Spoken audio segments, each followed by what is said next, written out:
অভিষেক শর্মা এবং ঈশান কিষানের জুটির কথা এখন সবাই জানে। ভারতের প্রাক্তন অধিনায়ক মহেন্দ্র সিং ধোনি তিনিও বলে দিয়েছেন যে এখনকার টি-20 ওয়ার্ল্ড কাপের জন্য আমাদের ইন্ডিয়া টিম খুবই ডেঞ্জারাস একটা টিম।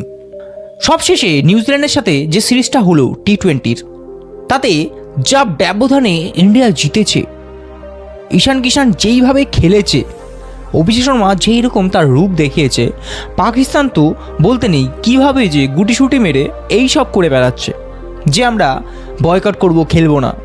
তবে তোমাদের জানিয়ে দিই, আমাদের ইন্ডিয়া টিমে শুধু অভিষেক শর্মাই নয়, ঈশান কিষান, তিলক বর্মা, তারপর আছে আমাদের অধিনায়ক সূর্যকুমার যাদব, যে আমাদের ইন্ডিয়া টিমের একটু পারি যদি লকবকিয়ে ওঠে সে তো সেখানে দাঁড় করিয়ে দিচ্ছে। আর তারপর স্পিনারদের ভয় পাওয়ানো শিবম দুবে। আর সবশেষে আমাদের আছে চুলবুল পান্ডে। আর ফিনিশার বললে সবাই যেখানে 5টা 6-এর কথাই ভাবে, চুলবুল পান্ডের পর রিঙ্কু সিং, সে 5 বলে 5টা 6 হাঁকিয়ে আমাদের এখন ইন্ডিয়া টিমের টি-20 ফিনিশার হয়ে উঠেছে। তো আমাদের এই ইন্ডিয়া টিমকে বর্তমানে কোনো টিম ভয় পায় না বললে ভুল হবে।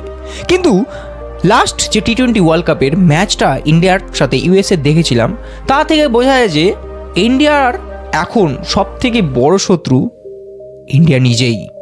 তার কারণ ইউএসএর বেশিরভাগ প্লেয়ারই ইন্ডিয়ার থেকে বিলং করতো, তারা ইউএসএর হয়ে এখন খেলছে।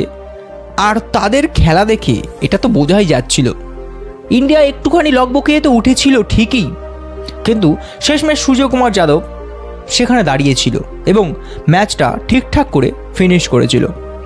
আমার শুধু একটাই চিন্তা, এই ইউএসের সাথে যখন পাকিস্তানের খেলা হবে তখন কি রগরটা দেখা হবে। তো কমেন্ট করে জানাও কি হতে পারে। ধন্যবাদ।